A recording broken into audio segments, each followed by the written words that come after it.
Hai guys, selamat berjumpa kembali di channel novel populer viral yang keren ini. Sebelum mengikuti kelanjutan kisah Dev atau Camping yang semakin seru dan mendebarkan ini, mohon bantuan kalian untuk subscribe, like, komen dan share video-video yang ada di channel ini ya. Perlu diketahui bahwa novel Perintah Kaisar Naga ini adalah termasuk kategori novel ongoing. Jadi waktu update dan jumlah bab setiap hari menyesuaikan dengan update dari autornya.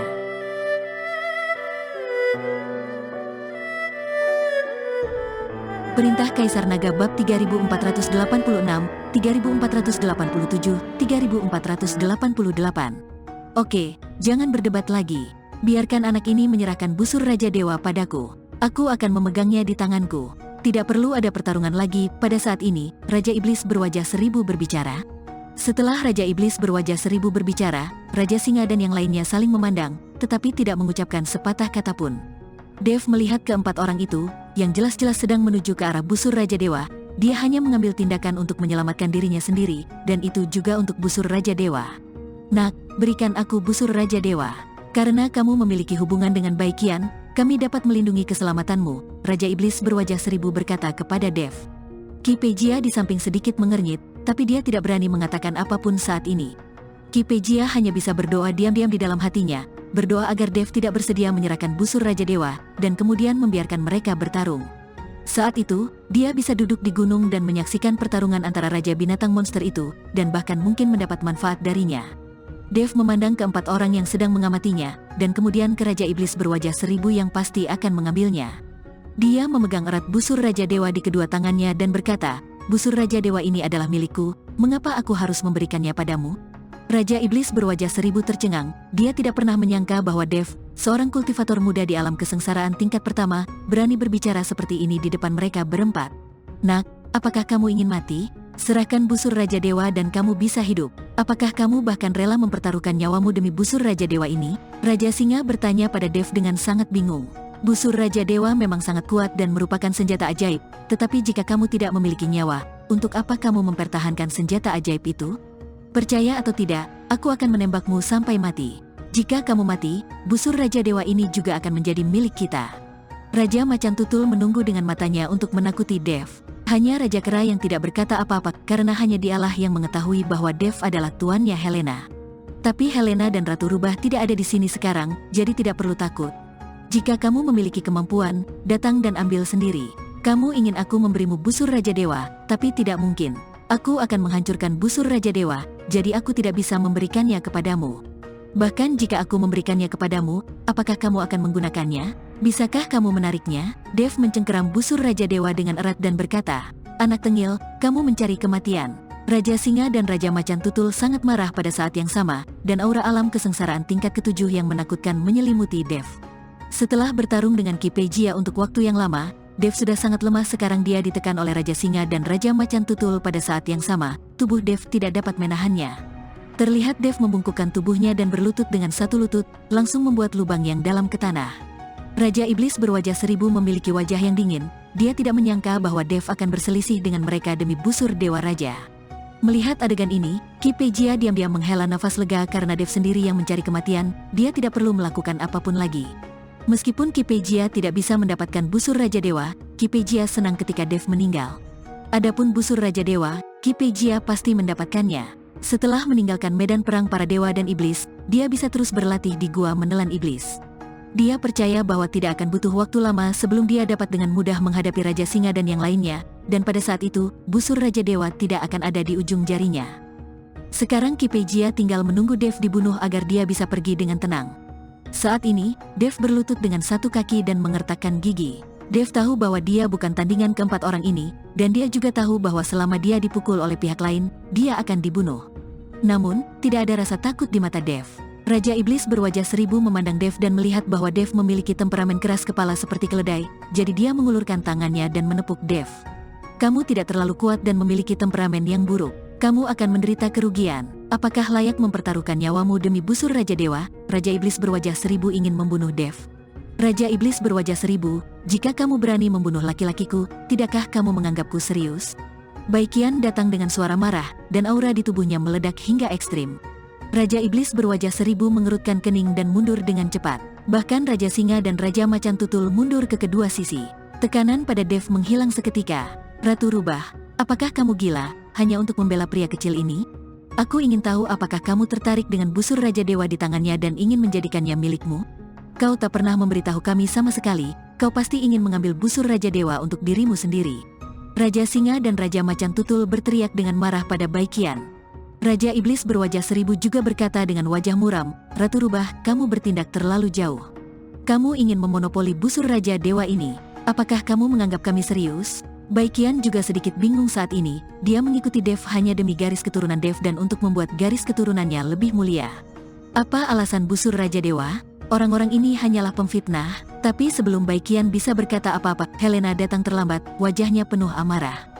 Setelah melihat Dev yang pucat, mata Helena dipenuhi dengan kesusahan, dan dia melangkah maju untuk membantu Dev berdiri.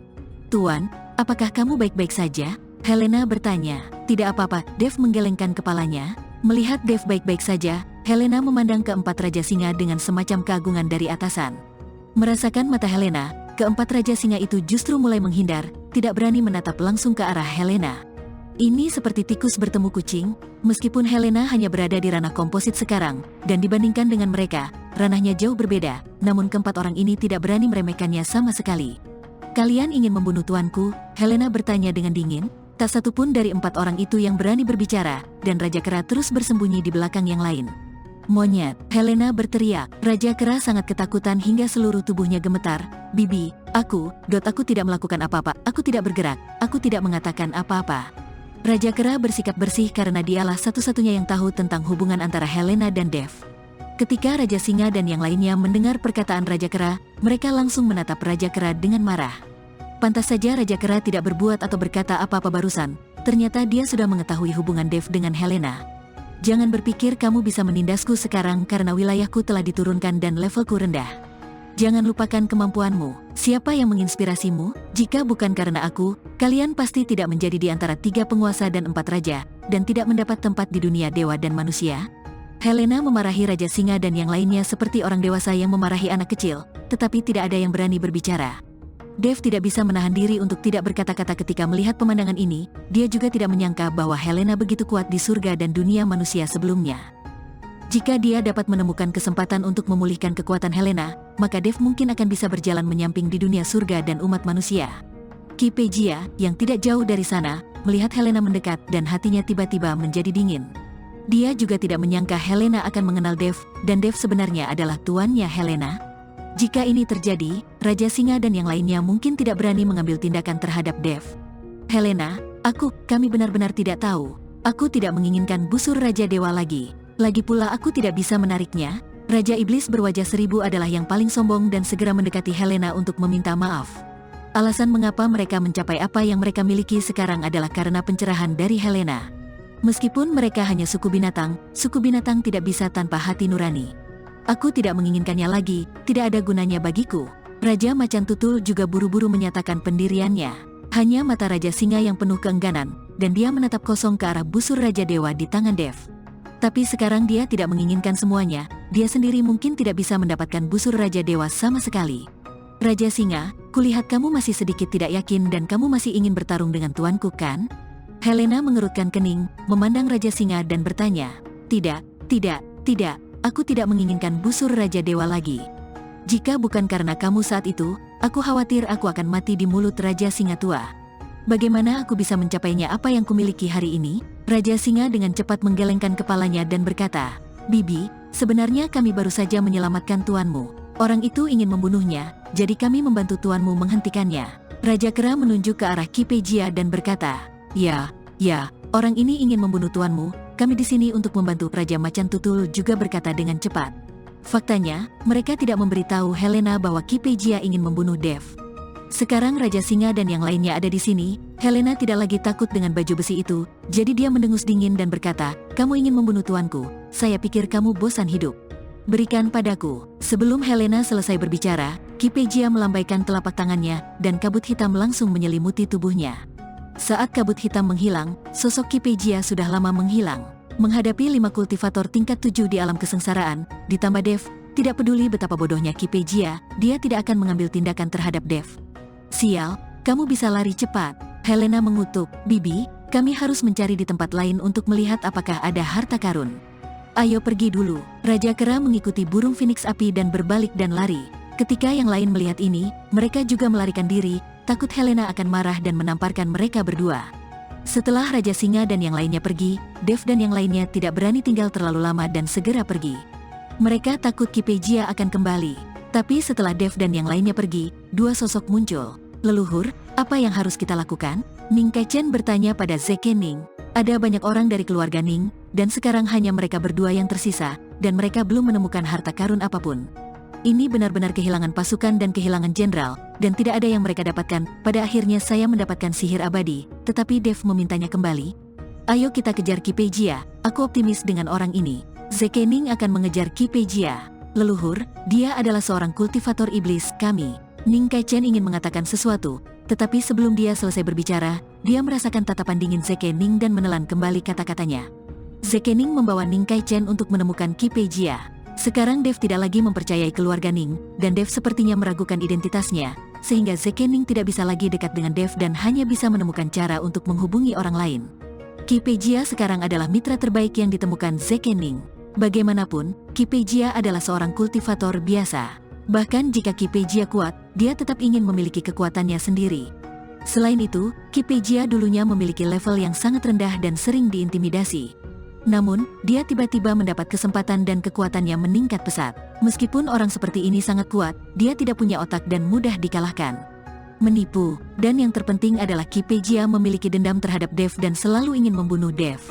Inilah yang paling dihargai Zeke Ning. Keinginan terbesar Zeke Ning sekarang adalah membunuh Dev. Namun, kekuatan Zeke Ning saat ini tidak cukup untuk membunuh Dev. Bahkan kekuatan seluruh keluarga Ning tidak dapat mengalahkan Dev. Bagaimanapun, kekuatan keluarga Ning terlalu kecil. Dan sekarang ada banyak pembantu di sekitar Dev, terutama Helena, yang levelnya tidak terlalu tinggi tetapi memiliki jaringan kontak yang luas di dunia para dewa dan manusia. Semua orang di 3 penguasa dan 4 raja dipanggil, yang membuat Zeke Ning harus lebih mengandalkan kekuatan orang lain. Hanya saja keluarga Ning tidak memiliki reputasi sama sekali di wilayah selatan, jadi hampir tidak mungkin memanfaatkan klan keluarga yang kuat, jadi dia hanya dapat menemukan kultivator biasa seperti Kipejia. Bersambung.